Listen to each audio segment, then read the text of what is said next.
Querem fazer algo com Zell para acalmá-lo e perguntar o que está errado enquanto ele chora que não quer entrar na água e que isso está sufocando, então ele está com medo. Enquanto os dois se aproximam durante a refeição, Zell pensa consigo mesma que seu medo de água é prova de que ele tem trauma de ter caído nela. Ela se pergunta como esse trauma seria com ele em tão tenra idade e embora saiba que deveria manter distância dele, não consegue porque ele é tão fofo. Ela o alimenta e eles brincam juntos, então ela oferece para apresentá-lo à sua família, a qual ele responde entusiasticamente. Enquanto isso, em um quarto escuro, um homem é socado até o chão com sangue escorrendo de seus lábios. No andar 2, há outro homem ferido com uma capa escura e outro homem está de pé sobre eles com sangue em seus punhos, exigindo deles a resposta para o motivo de ainda não terem encontrado o garoto. O homem com a capa escura no chão implora por mais tempo, mas o homem em pé diz que eles não têm mais do que um mês. É um homem com uma máscara com características afiadas e uma pedra preciosa na testa, um homem claramente malévolo em um tom ameaçador que ameaça a violência. Ele levanta a mão ensanguentada e exige que eles encontrem o corpo de Lap. A cena corta novamente para a casa de Zell, onde Lap se esconde atrás de suas saias enquanto ela tenta apresentá-lo a seus pais chocados. Ela o encoraja a dizer olá e depois que ele tenta dizer a palavra, seus pais explodem de adoração por ele. Embora Lap esteja inicialmente assustado com o entusiasmo deles, Zell o empurra em direção a eles e ao conhecer sua mãe, ele vira o rosto dela para o de Zell e observa que há outra Zell ali. Enquanto isso, o pai de Zell também está entusiasmado e pergunta a Lap se ele também parece com Zell, mas Lap responde sussurrando para Zell que ele não se parece com ela de jeito nenhum. O barão sai tristemente com sua esposa, enquanto ela brinca dizendo para eles se acalmarem, já que a comida está esfriando. A família se acomoda para comer uma refeição esplêndida diante deles e logo depois Zell percebe que Lap está separando suas cenouras das outras refeições. Ela o aconselha a comê-las, mas ele responde fofamente que elas têm gosto ruim e ele não quer. No entanto, ela responde que uma dieta equilibrada é necessária, mas ele simplesmente diz para ela comê-las em seu lugar. Seus pais interrompem e relembram o fato de que Zell também não gostava de pimentões e cenouras quando era mais jovem. Zell questiona sua mãe por trazer isso à tona agora, e seu pai pega um pedaço do prato de Lap e come as verduras conspiratoriamente por ele. Os dois se calam um ao outro e Zell olha confusa, sem saber o que estão fazendo. A noite cai e Zell coloca Lap para dormir desejando-lhe uma boa noite antes de sair. O menino segura suas mãos e começa a tremer, e quando ela pergunta o que há de errado, ele implora para que ela não o deixe sozinho. Portanto, ela se lembra de que ele havia vivido em um lixão por um tempo e que ele deve estar com medo de ficar sozinho. Ela então oferece gentilmente para dormir ao lado dele, e o menino responde alegremente. Pouco depois, o menino adormece e Zell o observa admiravelmente, pensando em seus pensamentos e sabendo que se continuar amando-o mais, será complicado devolvê-lo à sua família verdadeira. Na manhã seguinte, a voz de Lap é ouvida chamando os pais de Zell de vovó e vovô enquanto ele mostra a eles um desenho que ele fez para a família. Embora seja um desenho amador, os pais de Zell e o mordomo Murphion estão sobrecarregados de adoração pelo menino. Todos o abraçam e elogiam como um gênio enquanto Zell observa com uma expressão passiva. A família demonstra uma maior conexão com o menino. Em uma cena, o pai de Zell lhe entrega um chocolate enquanto o esconde dela. Em outra, Zell e sua mãe leem para ele enquanto seu pai traz mais livros. E em outra, a família faz um piquenique com Zell brincando ao lado de Lap, enquanto seus pais preparam a cesta. O dia em que o menino deve voltar para sua família finalmente chega, e os pais de Zell o abraçam efusivamente na entrada de sua casa, enquanto a carruagem espera. Eles pedem com entusiasmo se ele pode ficar mais um dia, mas ele gentilmente diz que eles também precisam pensar na família de Lap. O menino se despede chorando, e eles também se despedem enquanto choram. Logo em seguida, a carruagem começa a se mover enquanto o menino olha maravilhado para as paisagens. Enquanto se movem, Zell tem um diálogo interno pensando em como foi sortudo conseguir tirar Lap de sua casa tão cedo, pois não teria sido fácil para seus pais deixá-lo partir se tivessem se apegado mais a ele. Ela se sente um pouco culpada por usá-lo para conseguir dinheiro de sua família, mas ignora esses sentimentos de culpa e logo chegam à mansão Helios. onde os servos na entrada acenam para eles. Zéu observa maravilhada a imponente mansão e fica impressionada com o tamanho dos jardins, enquanto Lap faz comentários inocentes aos quais ela responde. O tamanho da propriedade deixa ambos fascinados, e uma vez que eles chegam ao limiar, Zéu admite para si mesma que, embora soubesse que o dono da casa era rico, não esperava que isso fosse evidente em todos os cantos do lugar. Um servo oferece-se para informar o duque de que eles estão ali, e quando ele sai, Zéu se pergunta por que está tão estressada. Eventualmente, ela conclui que é porque o lugar a faz sentir insignificante. Notando seu desconforto, Lap pergunta o que há de errado, mas ela responde que está tudo bem. Nesse momento, a porta se abre e a presença do duque é anunciada. Os olhos verdes brilhantes de Zéu se arregalam, encantados, ao ver o duque pela primeira vez. Ele se desculpa por tê-la feito esperar e depois se apresenta a eles. Enquanto isso, Zéu reflete sobre o fato de que o livro original menciona que o novo duque era muito bonito, mas apesar disso, ela não esperava que ele fosse tão belo assim.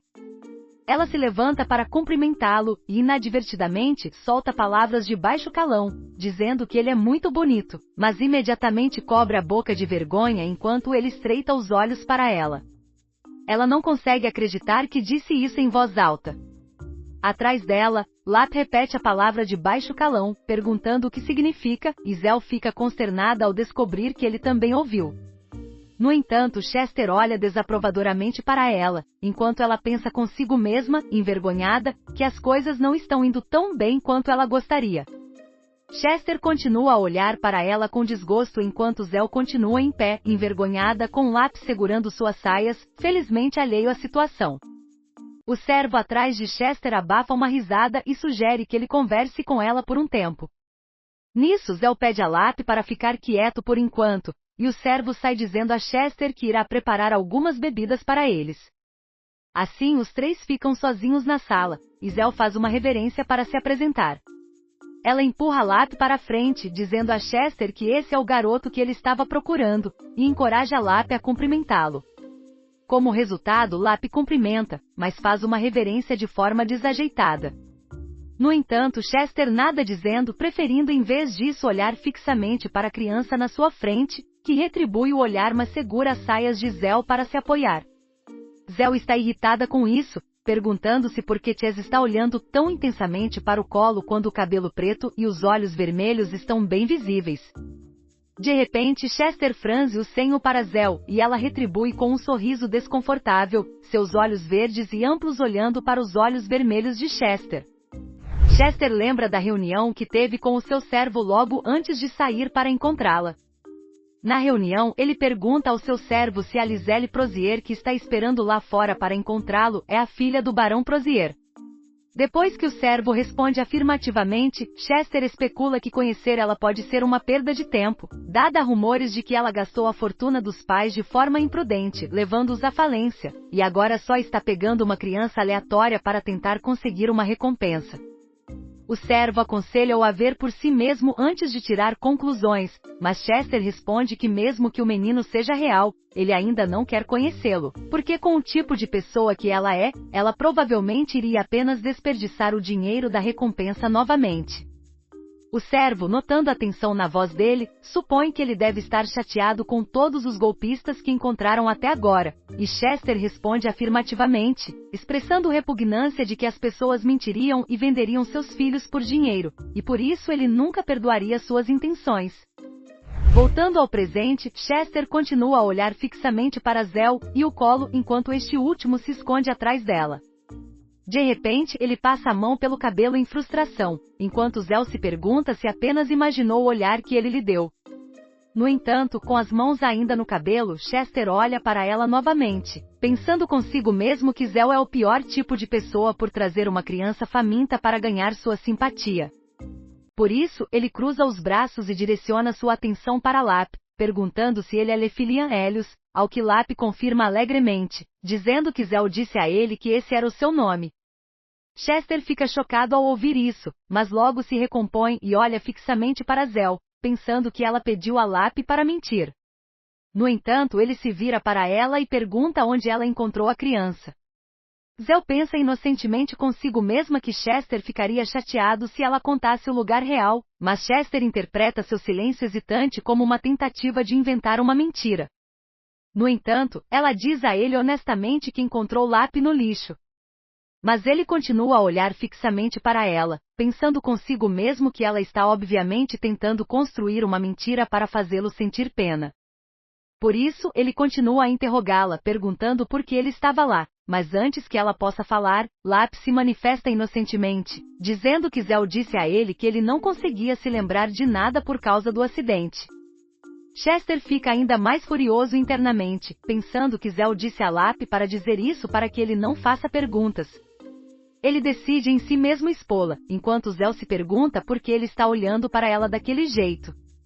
Chester se aproxima de Zell, se inclina para baixo e pergunta como ela tem tanta certeza de que o menino é seu sobrinho, quando ela expressa confusão. Ele lembra a ela que ela disse que Lap perdeu a memória e, portanto, nem sabe o seu próprio nome, então como ela pode ter tanta certeza de que ele é Lap? Zell fica irritada com essa pergunta e seus olhos verdes se estreitam em um olhar de desaprovação. Percebendo a mudança, Chester pergunta o que há de errado e ela explode, dizendo que ele disse que estava procurando por uma criança com cabelo preto e olhos vermelhos, e que ela lutou para trazer a criança até ali, mas ele está a tratando com desrespeito. Eles continuam a se encarar, e Chester se pergunta como ela pode ser tão confiante como um golpista. Enquanto Zell, agora ciente do que ele estava pensando dela quando inicialmente a encarou, está chocada por não achar mais ele atraente, e eles continuam a se encarar enquanto Lap observa confuso. No entanto, Lap quebra o gelo ao dizer inocentemente se eles estão tendo uma batalha de olhares enquanto eles continuam a encarar. O servo entra novamente na sala e quebra a concentração de Chester, fazendo-o perder a disputa. Enquanto Zell e Lap comemoram a vitória no concurso de olhares, Chester pergunta ao servo onde estão as bebidas e parece prestes a explodir quando o servo diz que a prateleira caiu e todas as garrafas do antídoto quebraram. Ele então informa a Chester que não resta nada e que, embora ele tenha encomendado mais do elixir, alguns dos ingredientes são raros e, portanto, levaria um mês para o elixir ser produzido. No entanto, Chester já está pensando rápido e os dois sussurram e concordam em afastar Zell enquanto isso. Chester imediatamente se dirige para ela e diz que eles terão que falar sobre as recompensas um mês depois. Zell fica indignada quando Chester informa que o antídoto para revelar os verdadeiros cabelos e olhos da criança virá um mês depois, e ela exige saber se ele acha que ela é uma golpista. Ele responde que é comum as pessoas usarem magia para mudar o cabelo e os olhos da criança, e que ele não se arrepende de ser cauteloso. Ela pensa consigo mesma que entende o processo de pensamento dele, mas enquanto o encara com desprezo, ela acredita que ele é rude e irritante, e então diz a si mesma que não quer mais ver o rosto dele enquanto sai furiosa com Lap. Ela exige que Chester a chame quando o antídoto estiver pronto. Antes de ela sair, Chester pede para ela esperar e ela se vira para perguntar o que ele quer. Dessa vez, ele diz em voz baixa para ela deixar a criança em paz na propriedade. Ela para chocada com o pedido. A voz baixa de Lap a tira do choque e ela olha para baixo e vê que ele está com medo. Ela reflete consigo mesma que, embora Chester seja definitivamente o tio de Lap, o relacionamento entre eles ainda está em dúvida para Chester. Enquanto pensa nos bons momentos que teve com Lap, ela nega o pedido de Chester para sua surpresa. No entanto, Chester se recompõe e garante que se o menino for real, ele lhe dará a recompensa e ela não precisará mais se preocupar com ele. Mas Zell simplesmente responde que até que o relacionamento entre ele e Lap seja provado, ela está pronta para assumir total responsabilidade por ele. Chester argumenta que Lap estaria em um ambiente muito melhor com ele, e Zell se ofende com isso, perguntando se ele está insinuando que ela mora em um bairro pobre. Para provar seu ponto, ela pergunta a Lap se ele quer ficar na mansão de Chester, mas o menino responde que não e que quer voltar para casa com ela para ver a avó e o avô. Ela sorri debochadamente para Chester enquanto ele fica indignado e começa a ameaçá-la, mas o servo interrompe e diz a Zell que o menino estaria em perigo se ela deixasse a propriedade com ele, agora que ela já o expôs como membro da família. Isso chama sua atenção e ela questiona o servo, que continua dizendo que há muitas pessoas atrás da família. Nesse momento, Zéu começa a pensar novamente no livro original e em como havia muitos vilões que atacaram e abusaram da família, cometendo inúmeros crimes contra eles. Consequentemente, se a notícia de que havia um membro da família fora da proteção da propriedade, eles imediatamente aproveitariam a chance de cometer crimes, invadindo sua casa e prejudicando ela, sua família e o mordomo em sua busca por chegar até Lapel. Enquanto ele se contorce em seus braços, ela pesa a escolha de deixá-lo sozinho na mansão contra a escolha de levá-lo embora.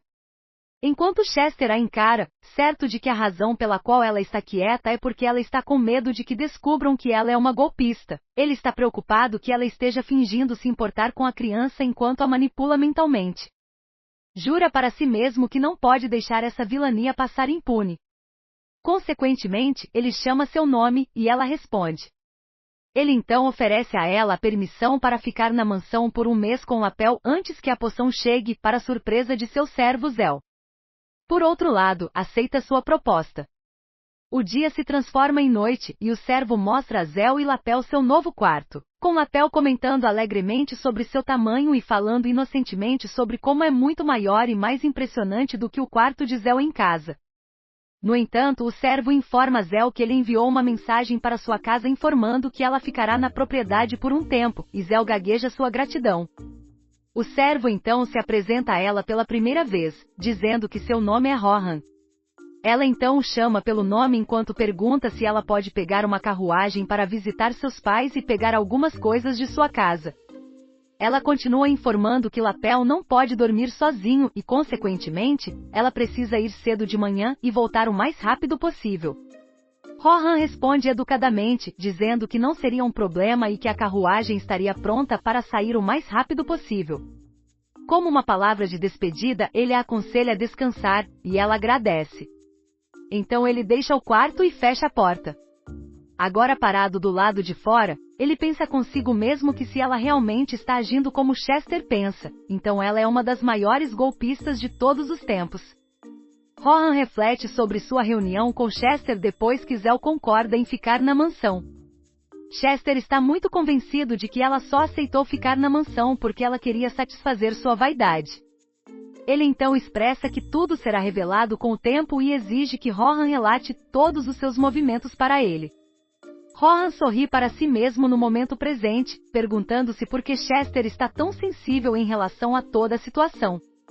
No quarto de Zéu, no entanto, Lapel estende as mãos em direção às janelas do chão ao teto e alegremente diz a Zéu que ele espera pegar as belas estrelas no céu. No entanto, Zéu responde cuidadosamente que não é possível pegar estrelas no céu. Mas ele começa a chorar, implorando a ela para ajudá-lo a pegá-las. Ela o consola apressadamente. Então, para acalmá-lo, ela estende o braço e finge pegar uma estrela em sua palma. Lapel animadamente pede para vê-la, e quando ela abre a palma da mão, ele fica triste ao descobrir que não há nada ali. Mas Zéu diz a ele que definitivamente há algo em sua palma. Posteriormente, ela segura o rosto dele em suas mãos e gentilmente diz a ele que seus olhos estão brilhando enquanto eles olham nos olhos um do outro, olhos vermelhos encarando seu olhar esmeralda. Ele aponta alegremente que seus olhos estão brilhando como estrelas, e ela se sente realmente tocada, pensando consigo mesma que o garoto tem um jeito de conquistar o coração das mulheres. Então ela o aconselha a dormir, e o menino concorda. Logo depois, o menino descansa tranquilamente com os olhos fechados enquanto Zéu toma conta dele, pensando consigo mesma que esse trabalho é realmente difícil enquanto ela passa as mãos pelos seus cabelos escuros. Ela reflete que entende que é o que é melhor para ele no final do dia. Na manhã seguinte, uma carruagem puxada por cavalos escuros passa pela cidade. Zéu está dentro da carruagem, tentando dormir, com a cabeça apoiada na janela. Quando a carruagem bate em uma pedra, sua cabeça é empurrada para longe do vidro, e ela acorda sonolenta, pensando para si mesma que sair de casa tão cedo pela manhã realmente é muito cansativo para ela. Ela reflete sobre a reação emocionada de seus pais à notícia de que ela e Lapel ficarão na propriedade do Duque por um mês e como foi difícil para eles deixá-la irem. Pensando que logo estará dormindo, ela para a carruagem de repente e pede ao cocheiro para ajudá-la com os degraus da carruagem. Agora eles estão no mercado com comerciantes exibindo suas mercadorias, animais de rua roubando peixes e pessoas da cidade vagando em busca do que comprar. Não é surpresa para ela que o mercado já esteja lotado tão cedo com estranhos, e que já haja pessoas procurando vender suas ferramentas mágicas, alimentos e outras coisas. Muito obrigado por assistir a este vídeo. Se você gostou do que viu, por favor, deixe seu like. E se ainda não é inscrito, considere se inscrever. Estamos com uma meta de alcançar 10.000 inscritos e se conseguirmos, poderemos aumentar nossa frequência de postagem para um vídeo por dia.